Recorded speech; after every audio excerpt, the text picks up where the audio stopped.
नमस्कार दोस्तों, प्रकाश education hub के यूट्यूब चैनल के ऊपर मैं शक्ति सिंह शेखावत आपका हार्दिक स्वागत और अभिनंदन करता हूं। करंट अफेयर की इस श्रृंखला के अंदर आज हम लेके आए हैं राजस्थान करंट अफेयर के महत्वपूर्ण प्रश्न। तो बने रहिए मेरे साथ में। ठीक है, देखते हैं अपन पहला क्वेश्चन। एशियन पैरा ओलंपिक खेल 2023 में 10 मीटर एयर राइफल के अंदर रजत पदक जीतने वाले रुद्राक्ष खंडेलवाल राजस्थान के किस जिले से संबंध रखते हैं? इस क्वेश्चन का आंसर होगा भरतपुर। इंपॉर्टेंट क्वेश्चन है। रजत खंडेलवाल का आपको नाम याद रख लेना है। रजत खंडेलवाल कितने मीटर के अंदर? 10 मीटर एयर राइफल के अंदर कौन सा पदक जीत के आए हैं? रजत पदक जीत के आए हैं। अपन बात करते हैं कि इसके बारे में डिटेल से। एशियन पैरा ओलंपिक खेल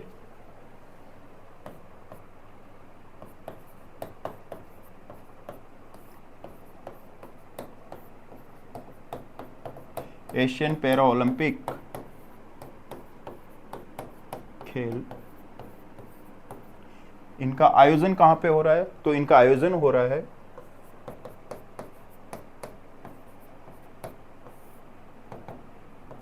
हांगजाऊ, चीन में। इसका आयोजन कब से कब तक हो रहा है? तो आयोजन होगा 22 अक्टूबर से 28 अक्टूबर तक। ठीक, इस एशियन पैरा ओलंपिक खेल के अंदर भारत का स्थान कौन सा रहा है? भारत का स्थान 5th रहा है। ठीक है, अपन देखते हैं इसका शुभंकर क्या है। एशियन पैरा ओलंपिक गेम का शुभंकर क्या है? फेई फेई इसका क्या है? शुभंकर है। इंपॉर्टेंट है शुभंकर, अभी आपको याद रखना चाहिए कि शुभंकर क्या है? फेई फेई है। ठीक, इस खेल के अंदर भारत के ध्वजवाहक कौन थे? ध्वजवाहक के अंदर एक तो नाम आता है पारुल परमार का,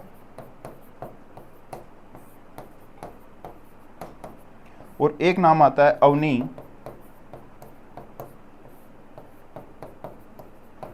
लेखरा का। ये भी इंपॉर्टेंट है, एग्जाम के अंदर क्वेश्चन पिछली बार सीईटी के अंदर पूछा गया था ध्वजवाहक के बारे में, इसलिए आपको याद रखना चाहिए कि एशियन पैरा ओलंपिक गेम के जो गेम है इसके अंदर ध्वजवाहक कौन है? तो एक का नाम होगा पारुल परमार और दूसरा नाम होगा अवनी लेखरा का। ठीक है, आपको पता होना चाहिए जो पैरा ओलंपिक खेल है वो दिव्यांग जो खिलाड़ी होते हैं उनके लिए इन खेलों का क्या किया जाता है? आयोजन किया जाता है। ठीक है, एशियन पैरा ओलंपिक खेल के अंदर अपन और देखते हैं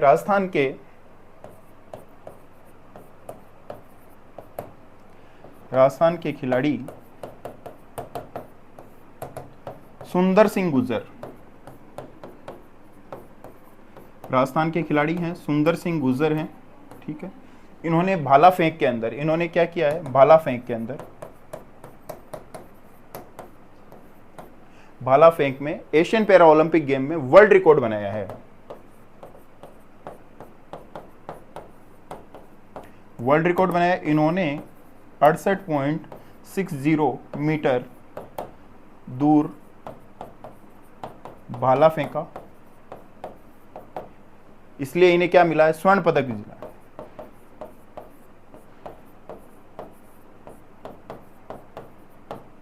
स्वर्ण पदक विजेता रहे हैं। ठीक है, आपको पता होना चाहिए सुंदर सिंह गुर्जर कौन से जिले से संबंध रखते हैं? करौली जिले से। ये करौली जिला वही है जहां पे आपको पता होना चाहिए करौली जिले के अंदर केला देवी का मंदिर है। केला देवी का मंदिर है और इन केला देवी की आराधना में घुटकन नृत्य किया जाता है तथा लांगुरिया गीत गाया जाता है।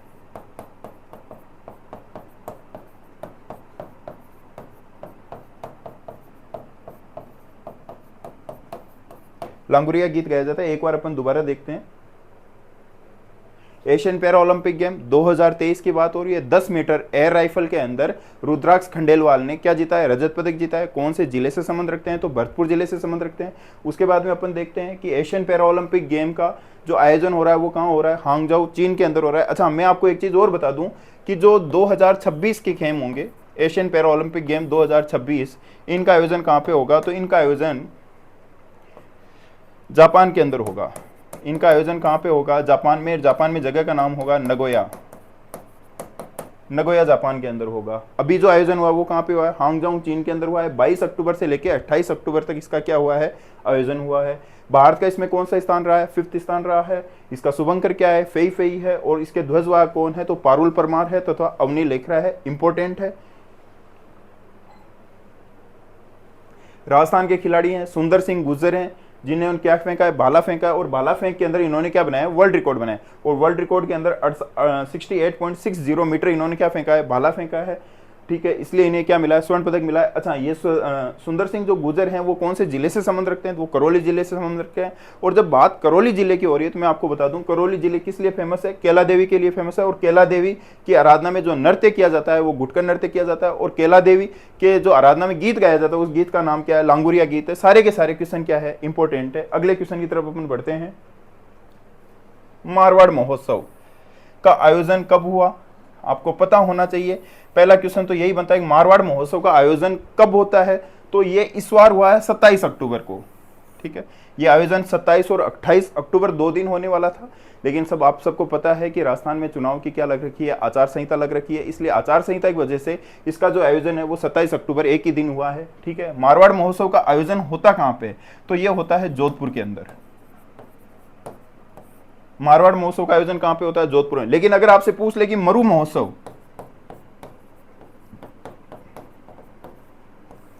मरु महोत्सव इसका आयोजन कहां पे होता है, तो इसका आयोजन होता है जैसलमेर के अंदर। अगर आपसे पूछ ले थार महोत्सव, थार महोत्सव का आयोजन होता है बाड़मेर के अंदर। वहीं अगर आपसे पूछ ले ऊंट महोत्सव का आयोजन कहां पे होता है, ऊंट महोत्सव इसका आयोजन कहां पे होता है, बीकानेर के अंदर होता है। ऊंट महोत्सव का आयोजन कहां पे होता है, बीकानेर के अंदर होता है। वहीं अगर आपसे पूछ ले कि गज महोत्सव का आयोजन कहां पे होता है, गज महोत्सव है इसका आयोजन होता है जयपुर के अंदर। ठीक है, वहीं अगर आपसे पूछ लिया जाए कि गेर महोत्सव का आयोजन कहां पे होता है,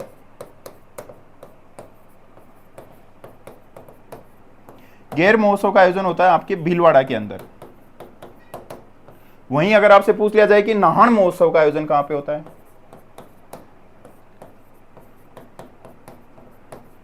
नाहन महोत्सव इसका आयोजन कहां पे होता है, कोटा के अंदर होता है। नाहन महोत्सव का आयोजन कहां पे होता है, कोटा के अंदर होता है। ये सारे के सारे आयोजन क्या इंपोर्टेंट। अच्छा, अगर आपसे पूछ लिया जाए कि घुड़ला नृत्य कहां किया जाता है, या घुड़ला महोत्सव इसका आयोजन कहां पे होता है, तो इसका आयोजन कहां पे होता है, जोधपुर के अंदर होता है आपके। ठीक है, ये आयोजन कब होता है, तो ये थोड़ा ध्यान रखना है कि इसका आयोजन कब होता है, चैत्र कृष्ण अष्टमी के दिन होता है।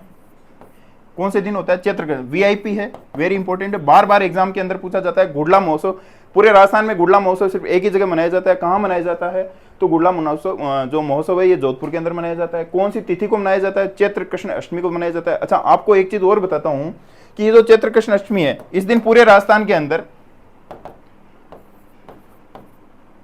शीतला माता का मेला भरता है।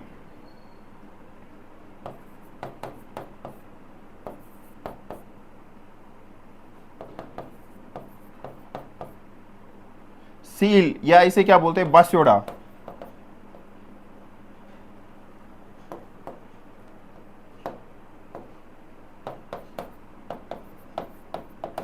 बास्योड़ा का त्योहार राजस्थान के अंदर मनाया जाता है। कौन से दिन, चैत्र कृष्ण अष्टमी के दिन। जोधपुर के अंदर क्या मनाया जा रहा है, घुड़ला महोत्सव मनाया जा रहा है। वहीं पूरे राजस्थान के अंदर शीतला माता की आराधना के अंदर सील या बास्योड़ा का त्योहार मनाया जाता है। अच्छा, इनकी जो शीतला माता है इनका प्रमुख मंदिर कहां पे है, तो इसकी बात करें तो कहां पे है, चाकसू,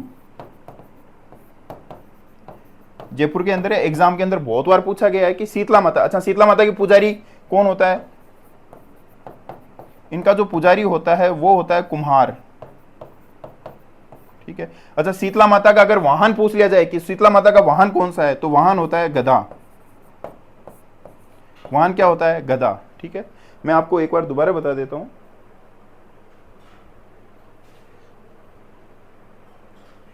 मारवाड़ महोत्सव का आयोजन कहां पे हो रहा है, जोधपुर के अंदर हो रहा है। मारवाड़ महोत्सव का आयोजन कहां पे हो रहा है, जोधपुर के अंदर हो रहा है। ठीक, मरु महोत्सव का आयोजन कहां पे हो रहा है, जैसलमेर के अंदर हो रहा है। थार महोत्सव का आयोजन कहां पे हो रहा है, बाड़मेर के अंदर हो रहा है। ऊंट महोत्सव बीकानेर के अंदर मनाया जाता है। गज महोत्सव जयपुर के अंदर मनाया जाता है।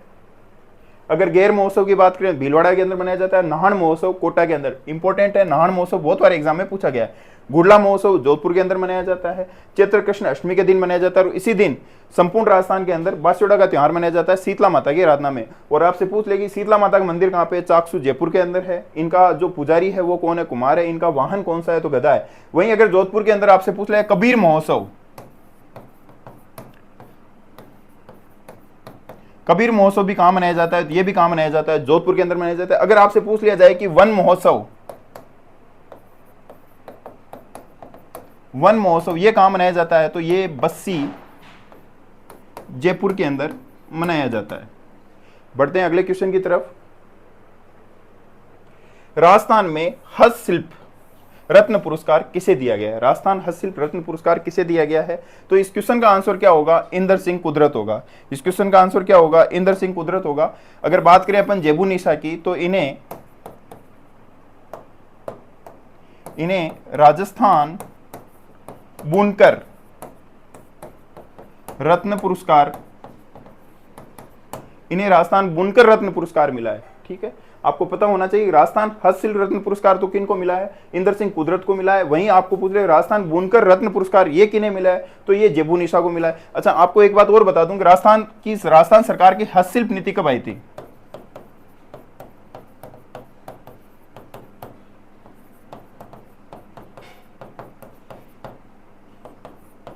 राजस्थान सरकार की हस्तशिल्प नीति 2022 के अंदर आई थी। इंपॉर्टेंट है, आपको याद रखना चाहिए। एग्जाम के अंदर क्वेश्चन पूछते हैं राजस्थान सरकार की हस्तशिल्प नीति कब आई थी? 2022 के अंदर आई थी। अगर अपन बात करें अल्पना कटेजा की, तो अल्पना कटेजा वह महिला है जो राजस्थान विश्वविद्यालय की पहली महिला कुलपति बनी है। ठीक है, राजस्थान विश्वविद्यालय की पहली महिला कुलपति बनने वाली महिला का नाम क्या है? अल्पना कटेजा है। अगर बात करें माधव हाड़ा का, तो माधव हाड़ा का नाम भी इंपॉर्टेंट है और इन्हें 32वां बिहारी पुरस्कार मिला है। इन्हें कौन सा पुरस्कार मिला है? 32वां बिहारी पुरस्कार मिला है। अच्छा, किस कृति के लिए मिला है? इनकी रचना का नाम क्या है? इनकी रचना का नाम है पचरंगी चोला पहन सखीरे। ठीक है, मैं एक बार दोबारा आपको रिपीट कर देता हूं। राजस्थान में हाल ही में राजस्थान हस्तशिल्प रत्न पुरस्कार किसे मिला है? तो उनका नाम होगा इंदर सिंह कुदरत। ठीक है, राजस्थान सरकार की हस्तशिल्प नीति कब आई थी? तो 2022 के अंदर आई है। ठीक है, वहीं आपको पूछेगी जेबू निशा, तो राजस्थान बुनकर रत्न पुरस्कार इन्हें मिला है। अगर अल्पना कटेजा की बात करें तो राजस्थान जो महाविद्यालय है, विश्वविद्यालय है, ठीक है, उस विश्वविद्यालय की पहली महिला कुलपति चुनी गई है। ठीक है, और माधव हाड़ा कौन है? तो ये 32वां बिहारी पुरस्कार इन्हें क्या हुआ है? प्राप्त हुआ। और इनकी रचना का नाम क्या है? तो पचरंगी चोला पहन सकीरे। ये सारे के सारे क्वेश्चन क्या है? इंपॉर्टेंट है एग्जाम के लिए। अगले क्वेश्चन की तरफ बढ़ते हैं अपन। राजस्थान की किस युवती को मिस इंडिया अर्थ 2023 से क्या किया गया है? सम्मानित किया गया है। तो राजस्थान की किस युवती को मिस इंडिया अर्थ सम्मानित किया गया है? तो उसका नाम क्या होगा? प्रियन सेन है। प्रियन सेन को क्या सम्मान किया गया है? राजस्थान मिस इंडिया अर्थ से क्या किया गया है? सम्मानित किया गया है। वहीं अगर आपसे पूछ लिया जाए कि ये वैष्णवी शर्मा है, वैष्णवी शर्मा क्यों इंपॉर्टेंट है? इन्हें मिस राजस्थान 2023 के लिए चुना गया है। ठीक है, इन्हें मिस राजस्थान 2023 चुना गया है। नाम क्या होगा? वैष्णवी शर्मा है। वहीं अगर बात करें अपन परवीना अंजना की, तो ये भी इंपॉर्टेंट है। इन्हें मिस इंडिया इंटरनेशनल 2023 चुना गया है। ठीक है, अपन दोबारा देखते हैं राजस्थान की किस युवती को मिस इंडिया अर्थ 2023 के लिए चुना गया है? तो उसका नाम क्या होगा? प्रियन सेन होगा। सीकर की निवासी है ये। वैष्णवी शर्मा की अगर बात की जाए तो इन्हें मिस राजस्थान 2023 चुना गया है। वहीं अगर आपसे प्रवीणा आंजना की बात करें तो इसे मिस इंडिया इंटरनेशनल 2023 चुना गया है। बढ़ते हैं अपन अगले क्वेश्चन की तरफ। देश का प्रतिष्ठित स्कॉच सिल्वर पुरस्कार, जितने वीआईपी लगाने चाहते हो उसके लगा लो, वेरी इंपॉर्टेंट क्वेश्चन है। प्रतिष्ठित स्कॉच सिल्वर पुरस्कार राजस्थान के किस अभियान को मिला है? ठीक है, इस क्वेश्चन का आंसर होगा मिशन कोटड़ा उदयपुर। ठीक, और इस क्वेश्चन का आंसर होगा पुकार अभियान बीकानेर। ये इस क्वेश्चन के दो आंसर होंगे।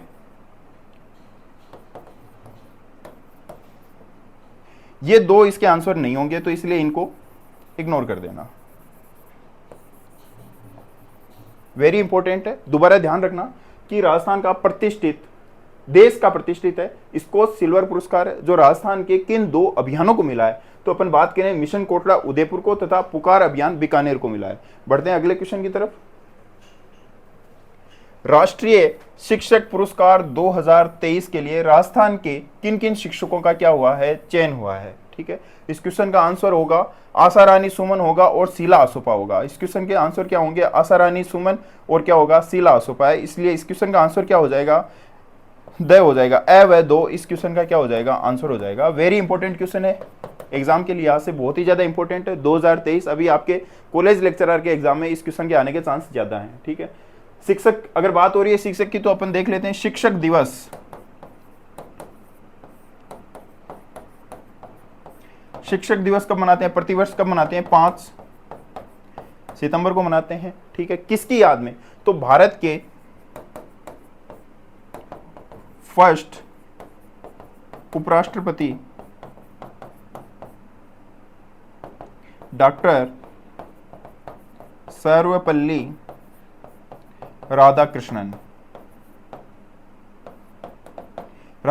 के जन्मदिन के अवसर पे प्रतिवर्ष हम क्या मनाते हैं? 5 सितंबर को क्या मनाते हैं? शिक्षक दिवस मनाते हैं। डॉक्टर सर्वपल्ली राधाकृष्णन की याद में मनाते हैं। उपराष्ट्रपति है तो देश के अंदर आपको पता होना चाहिए कि जो राज्यसभा होती है उसके सभापति होते हैं, वो सभापति कौन होते हैं? उपराष्ट्रपति होते हैं। अच्छा, अगर आपसे एग्जाम में कभी पूछ लिया जाए कि क्या उपराष्ट्रपति राज्यसभा के मेंबर होते हैं क्या? नहीं, उपराष्ट्रपति राज्यसभा के मेंबर नहीं होते हैं, लेकिन उनको वोट देने का अधिकार है। लेकिन एक ही कंडीशन में इनको वोट देने का अधिकार होगा, अगर राज्यसभा में वोटिंग हो रही हो और वोटिंग के समय दोनों तरफ से वोट हुआ क्या हो? बराबर हो। ठीक है, और मतदान का कोई डिसीजन नहीं निकले। ठीक है, तो इस कंडीशन के अंदर उपराष्ट्रपति महोदय से ये पूछा जाएगा, जो राज्यसभा के सभापति के रूप में काम कर रहे हैं, उन्हें पूछा जाएगा आपका वोट किस तरफ है? जिस तरफ उनका वोट होगा वही पक्ष क्या हो जाए? विजेता होगा उसके अंदर। ठीक है, बढ़ते हैं अगले क्वेश्चन की तरफ। 30वां मथुरादास माथुर अवार्ड 2023 किसे मिला है? ठीक है, अच्छा, मथुरादास माथुर अवार्ड कौन से क्षेत्र में दिया जाता है? पहली बात तो ये क्रिकेट के क्षेत्र में दिया जाता है। इंपॉर्टेंट है, एग्जाम में क्वेश्चन पूछा जा सकता है मथुरादास माथुर अवार्ड का संबंध किस खेल से है? क्रिकेट के क्षेत्र से। अच्छा, क्रिकेट की जब बात आ रही है तो 2 संस्थाओं के नाम जरूर याद आएंगे यहाँ पे बीच के अंदर। एक का नाम है आईसीसी, ठीक है, अंतर्राष्ट्रीय संस्था है क्रिकेट के लिए। ठीक है, और भारत की बात करें तो बीसीसीआई। ठीक है, भारत की बात करें तो इसका क्या होगा? बीसीसीआई होगा, और इंटरनेशनल लेवल पे आईसीसी। अगर आपसे पूछे कि आईसीसी का हेडक्वार्टर कहां पे है? ठीक है, इसका हेडक्वार्टर कहां पे है? दुबई के अंदर है। ठीक है, अगर आईसीसी के हेड पूछ लिया जाए तो आईसीसी के हेड कौन है? Greg Berkeley. आईसीसी के हेड कौन है? Greg Berkeley. वहीं अगर आपसे बीसीसीआई जो भारत की संस्था है तो इसके लिए पूछा जाए कि बीसीसीआई के हेड कौन है, तो उनका नाम होगा रोजर बिन्नी। बीसीसीआई के हेड कौन है? रोजर बिन्नी। मैं दोबारा आपको बता देता हूं कि 30वां मथुरादास माथुर अवार्ड 2023 किसे मिला है? तो इस क्वेश्चन का आंसर होगा कि उपरोक्त सभी हैं। ठीक है, सीनियर वर्ग के अंदर, इस क्वेश्चन के अंदर क्या बताया गया? सीनियर वर्ग के अंदर तो किन्हें मिला है? मानव सुथार को मिला है। जूनियर वर्ग के अंदर मुकुल चौधरी को मिला है। सब जूनियर वर्ग के अंदर परम झालानी को मिला है। तीनों लोगों को मिला है अलग अलग कैटेगरी के अंदर। अगर क्रिकेट की बात आ रही है, 2 संस्थाएं, ठीक है, आईसीसी इंटरनेशनल लेवल पे, बीसीसीआई भारत के लेवल के ऊपर है। आईसीसी के हेड कौन है? तो ग्रेग बर्कले। इसका हेडक्वार्टर कहां पे? दुबई में है। बीसीसीआई के हेड कौन है? तो रोजर बिन्नी है। बढ़ते हैं अगले क्वेश्चन की तरफ। राजस्थान प्रीमियर लीग के ब्रांड एम्बेसडर कौन है? ठीक है, आरपीएल चला था राजस्थान के अंदर, उसके ब्रांड एम्बेसडर, इस क्वेश्चन का आंसर कौन होगा? कपिल देव होगा। राजस्थान के प्रीमियर लीग के ब्रांड एम्बेसडर कौन होंगे? कपिल देव होंगे। जब बात ब्रांड एम्बेसडर की हो रही है तो 4-5 जो ब्रांड एम्बेसडर राजस्थान के अंदर और हैं, अपन उनके बारे में भी चर्चा कर लेते हैं। अगर आपसे पूछे बेटी बचाओ बेटी पढ़ाओ, ये जो अभियान चल रहा है, इसके ब्रांड एम्बेसडर राजस्थान में कौन है? तो अवनी लेखरा होंगे। अगर आपसे पूछ लिया जाए कि राजविका के ब्रांड एम्बेसडर कौन है? तो रूमा देवी है। अगर आपसे पूछ लिया जाए राजस्थान पर्यटन विभाग के ब्रांड एम्बेसडर कौन है? राजस्थान पर्यटन विभाग, इसके ब्रांड एम्बेसडर कौन है? तो करिश्मा हाड़ा है, करिश्मा हाड़ा है। अगर वहीं आपसे पूछ लिया जाए कि राजस्थान राज्य निर्वाचन विभाग, इसके ब्रांड एम्बेसडर कौन है? तो इसके ब्रांड एम्बेसडर होंगे देवेंद्र झाझड़िया।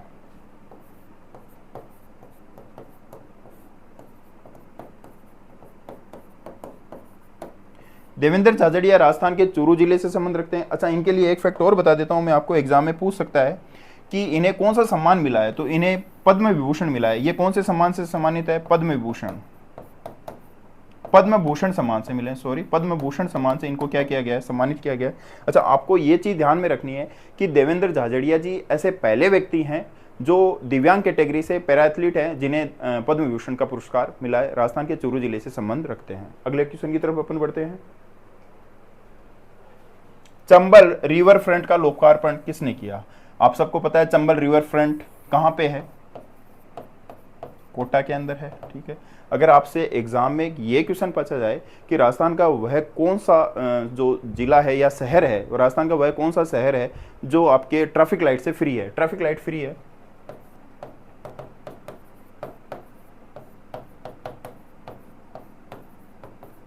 तो कौन सा होगा? कोटा होगा, ठीक है। अगर आपसे पूछ लिया जाए कि ऑक्सीजन ऑक्सीजोन कहां पर बनाया गया है, तो इसका आंसर भी कौन सा होगा? कोटा होगा, ठीक है। इस क्वेश्चन का आंसर क्या होगा? तो इस क्वेश्चन का आंसर होगा शांति धारीवाल। इस क्वेश्चन का आंसर क्या होगा? शांति धारीवाल जी हैं, ठीक है, जिन्होंने इसका किया। आप कंफ्यूज हो सकते हैं कि कहीं अशोक गहलोत जी ने किया है या ओम बिरला ने किया है, ठीक है। इस क्वेश्चन का आंसर क्या होगा? शांति धारीवाल होगा। अशोक गहलोत अपन सबको पता है कि राजस्थान के वर्तमान में सीएम है, ठीक है। ओम बिरला जी लोकसभा के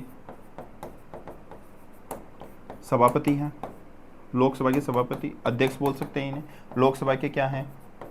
अध्यक्ष हैं ओम बिरला जी। जगदीप धनखड़ राजस्थान के ही हैं, झुंझुनू जिले से संबंध रखते हैं और राजस्थान के और भारत के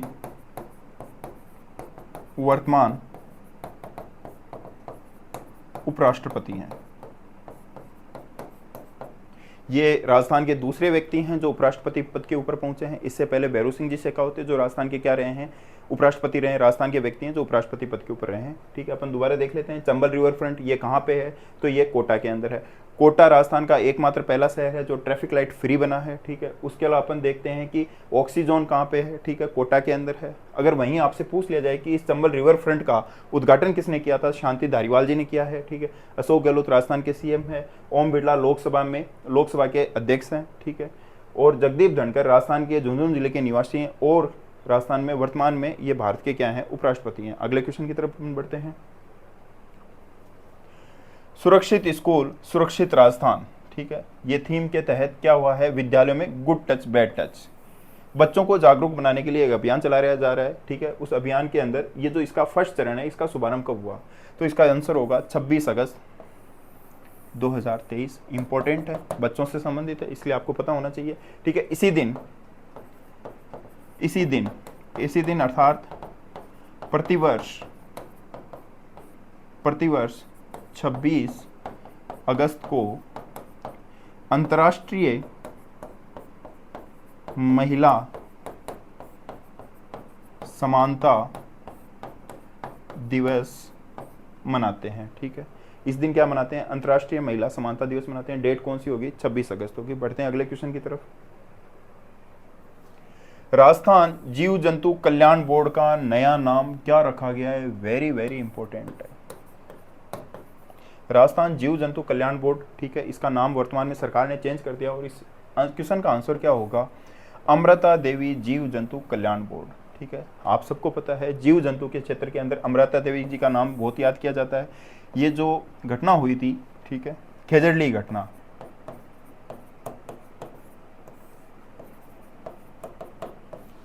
1730 ईस्वी के अंदर हुई थी, ठीक है।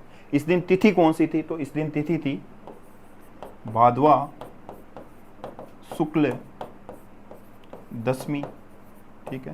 और इसी दिन क्या मनाया जाता है? खेजड़ली का मेला बढ़ता है। इस भादवा शुक्ल दशमी के दिन ही प्रतिवर्ष इसी दिन प्रतिवर्ष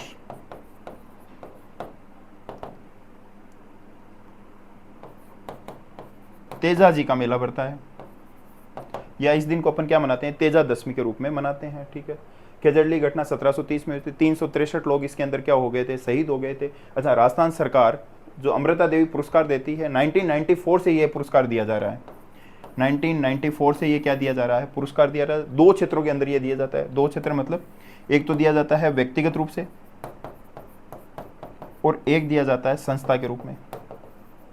अगर व्यक्ति की बात आए तो कितने रुपए दिए जाते हैं? 50,000 रुपए दिए जाते हैं सरकार के द्वारा, और संस्था को कितने दिए जाते हैं? 1 लाख रुपए दिए जाते हैं।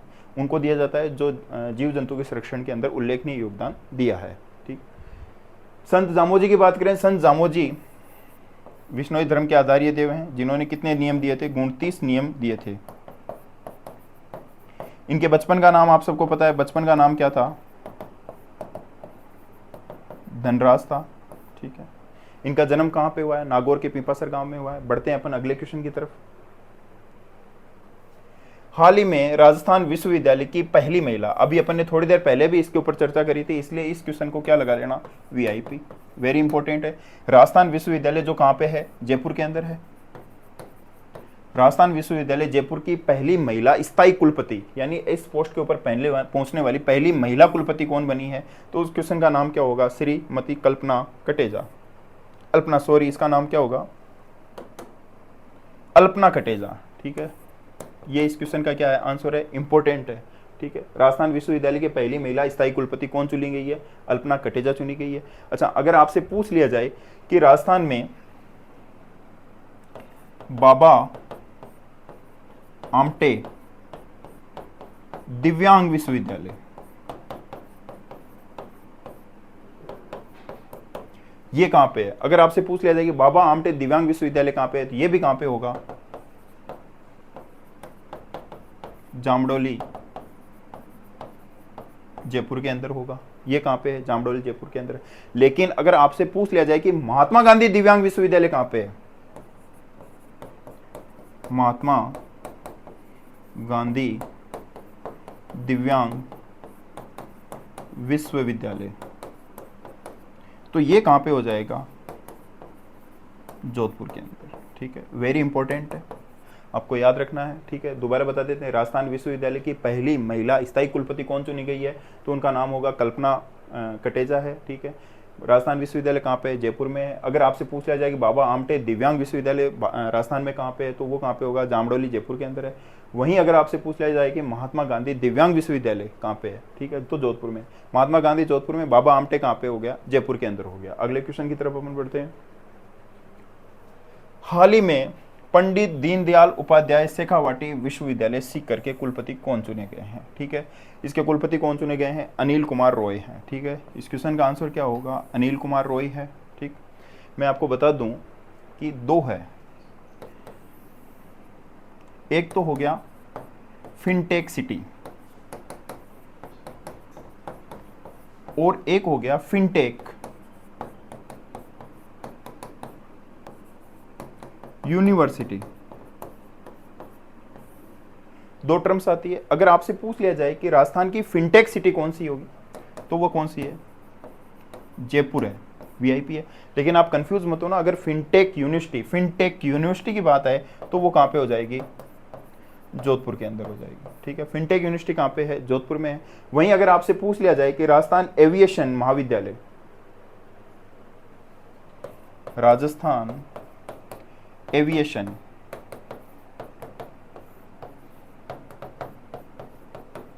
यूनिवर्सिटी, तो ये कहां पे होगी? जयपुर के अंदर होगी। अभी सरकार ने बजट के अंदर 2023 बजट के अंदर इसकी घोषणा की है। अगर आपसे पूछ लिया जाए कि योग विश्वविद्यालय कहां पे है,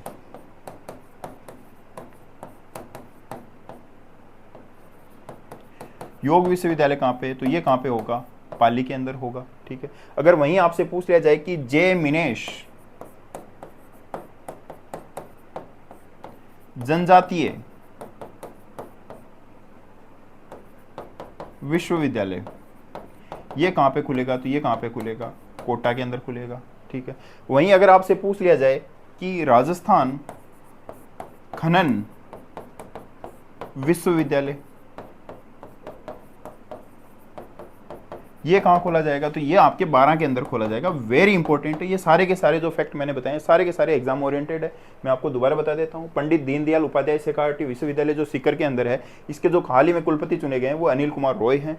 अगर आपसे बात की जाए, कोई एग्जाम में पूछ ले कि फिनटेक सिटी कौन सी है, तो जयपुर होगी। फिनटेक यूनिवर्सिटी कहाँ पे है, तो जोधपुर में होगी। ठीक है, अगर आपसे पूछ लिया जाए कि मेडिकल यूनिवर्सिटी कहाँ पे है, तो वो भी कहाँ पे होगी, जोधपुर के अंदर होगी।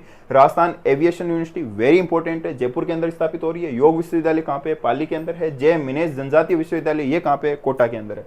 अगर आपसे पूछ लिया जाए कि राजस्थान खनन विश्वविद्यालय कहाँ पे है, तो ये कहाँ पे होगा, 12 में होगा। अगले क्वेश्चन की तरफ हम बढ़ते हैं। राजस्थान में या हाल ही में centre for excellence in Panchakarma, centre for excellence in Panchakarma, इसकी स्थापना कहाँ की गई है, तो इसकी स्थापना कहाँ की गई है, चाकसू जयपुर के अंदर। इस क्वेश्चन का आंसर क्या होगा, चाकसू जयपुर के अंदर होगा। ठीक है, इसके अलावा भी अगर आपसे पूछ ले कि खजूर का सेंटर ऑफ एक्सीलेंस ये कहाँ पे है, तो ये है सागर भोज का जैसलमेर के अंदर है। राजस्थान में बहुत सारे सेंटर ऑफ एक्सीलेंस है जिनके ऊपर आपकी अगर डिमांड होगी तो परसक से अलग एक क्लास बना दी जाएगी। बढ़ते हैं अपन अगले क्वेश्चन की तरफ। हाल ही में महेंद्र सिंह बग्गा को किस अकादमी का नया अध्यक्ष बनाया गया है। ठीक है, महेंद्र सिंह बग्गा जी हैं, इन्हें किस अकादमी का क्या बनाया गया है, नया अध्यक्ष बनाया गया है, तो राजस्थान पंजाबी भाषा अकादमी ये कहाँ पे है, श्री गंगानगर के अंदर, और इन्हें इसका क्या बनाया गया है, नया अध्यक्ष बनाया गया है। ठीक है, अगर आपसे पूछ लिया जाए राजस्थान उर्दू अकादमी कहाँ पे है, तो जयपुर के अंदर है। राजस्थानी ब्रज भाषा अकादमी कहाँ पे है, तो भरतपुर में है। राजस्थानी साहित्य अकादमी ये कहाँ पे है, तो उदयपुर के अंदर है। ठीक है, अगले क्वेश्चन की तरफ अपन बढ़ते हैं। राजस्थान के किन शहरों में पीएम ई बस योजना, इस क्वेश्चन के ऊपर तो वीवीआईपी लगा लो। ठीक है, राजस्थान के किन शहरों में पीएम प्रधानमंत्री ई बस योजना के तहत इलेक्ट्रॉनिक बसों का क्या होगा, संचालन होगा, तो इस क्वेश्चन का आंसर क्या होगा, कोटा, जयपुर और जोधपुर। ठीक है, इस क्वेश्चन का आंसर क्या होगा, कोटा, जयपुर और जोधपुर। अच्छा, आपको पता होना चाहिए राजस्थान सरकार भी क्या लेके आई है, ई व्हीकल पॉलिसी लेके आई है। राजस्थान सरकार ई व्हीकल पॉलिसी, राजस्थान सरकार ई व्हीकल पॉलिसी कब आई, 2023 के अंदर आई है। 2023 के अंदर आई है, और ये कब आई थी, 2023 के अंदर आई है। और इस ई व्हीकल पॉलिसी के अंदर क्या हुआ है, तो लागू किस दिन हुई थी, तो 1 सितंबर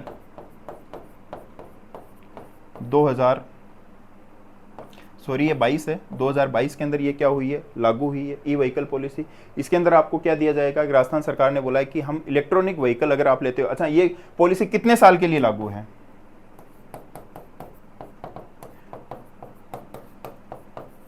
राजस्थान ई व्हीकल पॉलिसी कितने साल के लिए लागू है, 5 साल के लिए लागू है। ठीक है, 30 से 50,000 रुपए की इसमें आपको क्या दी जाएगी,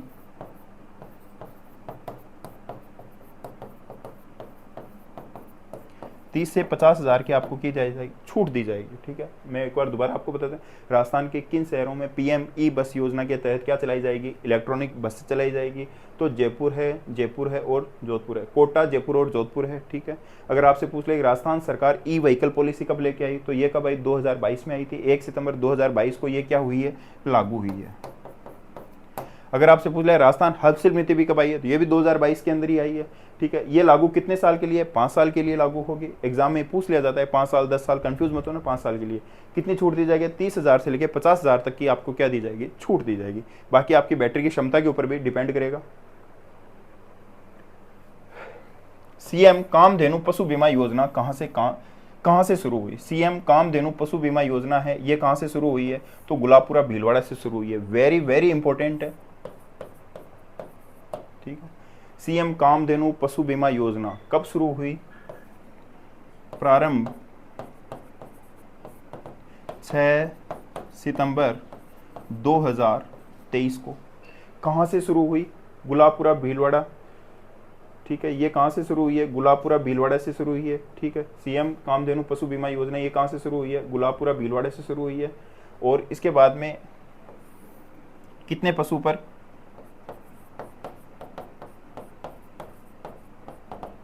2 पशुओं पर।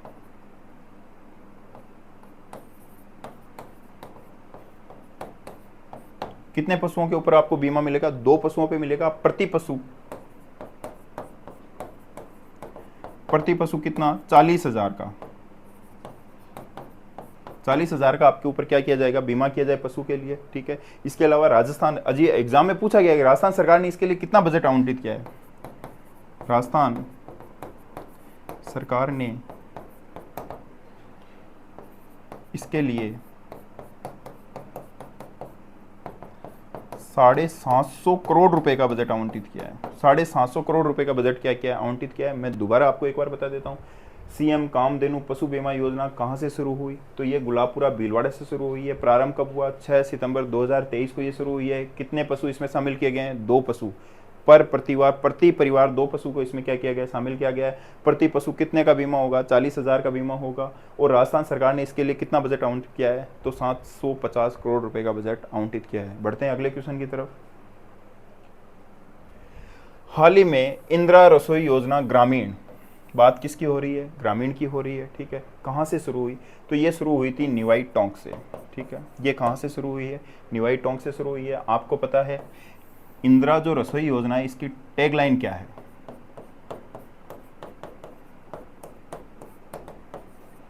कोई भूखा ना सोए।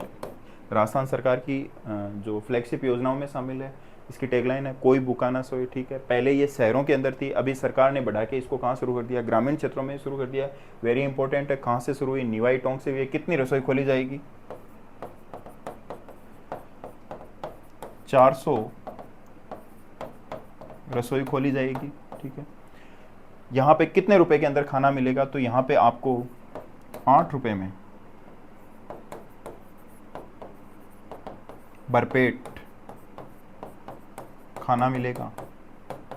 8 रुपए में क्या मिलेगा, भरपेट खाना मिलेगा आपको, ठीक है। इसके अंदर जो राजस्थान सरकार है वो कितने रुपए का पुनर्भरण करेगी, 17 रुपए का।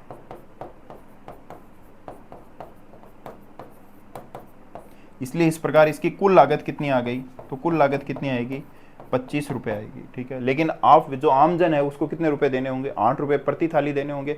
वहीं प्रति थाली राजस्थान सरकार कितना पुनर्भरण करेगी, 17 रुपए करेगी। इंपॉर्टेंट है। हाल ही में जच्चा बच्चा को लगने वाले टीकों के ऑनलाइन रिकॉर्ड के लिए किस पोर्टल की शुरुआत हुई है, तो इस पोर्टल का नाम क्या होगा, यूविन पोर्टल होगा। राजस्थान सरकार ने बोला है कि जैसे बच्चों का टीकाकरण होता है उसका ऑनलाइन पोर्टल हो जाए, सारी रिकॉर्ड ऑनलाइन रहे, तो इसके लिए कौन से पोर्टल की शुरुआत की गई है, यूएन पोर्टल की शुरुआत की गई है। बढ़ते हैं अगले क्वेश्चन की तरफ। हाल ही में कुपोषण तथा एनीमिया पर नियंत्रण हेतु किस जिला प्रशासन ने मिशन आकाश की क्या की है, शुरुआत की है, जिला प्रशासन द्वारा की गई है। तो कौन से जिले के अंदर इसकी क्या की गई है, शुरुआत की गई है। तो इस क्वेश्चन का आंसर क्या होगा, दूदू। इस क्वेश्चन का क्या होगा, आंसर होगा। अच्छा, आपको एक बात और बता दूं कि ये एनीमिया राजस्थान सरकार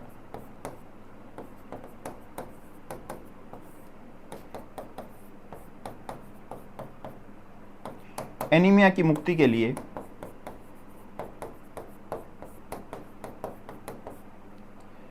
प्रति माह जो मंगलवार है, मंगलवार को क्या मनाती है, शक्ति दिवस। इंपॉर्टेंट है, आपको पता होना चाहिए कि जो एनीमिया रोग है वो किसकी कमी से होता है, लोहे की कमी से होता है, ठीक है। अच्छा, कुपोषण के अंदर जो भी पौष्टिक पदार्थ है उनकी कमी से होता है। मेनली ये कौन सी कमी से होता है, प्रोटीन की कमी से होता है। कुपोषण क्या होता है, प्रोटीन की कमी से होता है। बच्चों में प्रोटीन की क्या हो जाती है, कमी हो जाती है। और ये मोस्टली 1 से लेकर 5 साल तक के बच्चों में देखी जाती है। और बच्चों के अंदर इसमें 2 प्रकार के रोग होते हैं। एक प्रकार का रोग होता है उसका नाम है मरस्मस रोग होता है। इसके अंदर कार्बोहाइड्रेट की भी कमी होती है, प्रोटीन की भी कमी होती है, वसा की भी कमी होती है। ये एग्जाम में पूछा गया है कि मरस्मस रोग के अंदर निम्न में से किसकी कमी होती है, तो इसमें तीनों की कमी होती है। और ये सबसे ज्यादा क्या होता है, घातक होता है। यानी सारे के सारे जो पोषक तत्व उन सब की क्या हो रही है, बच्चे में कमी हो रही है, ठीक है। अगर वहीं बात करें क्वाशियोर रोग की बात करें तो ये बच्चे के अंदर सिर्फ क्या होता है, प्रोटीन की कमी से होता है, और ये उसकी तुलना में थोड़ा कम घातक होता है। और ये उम्र कौन सी उम्र के बच्चों में होता है, तो 1 से लेकर 5 साल तक की उम्र के बच्चों में होता है। ठीक है, इस प्रकार ये आज का हमारा लास्ट क्वेश्चन था। आपको हमारा ये प्रयास कैसा लगा? अगर अच्छा लगा है तो वीडियो प्लीज़ लाइक कीजिए, शेयर कीजिए और अपने सभी दोस्तों को शेयर कीजिए। धन्यवाद। जय हिंद।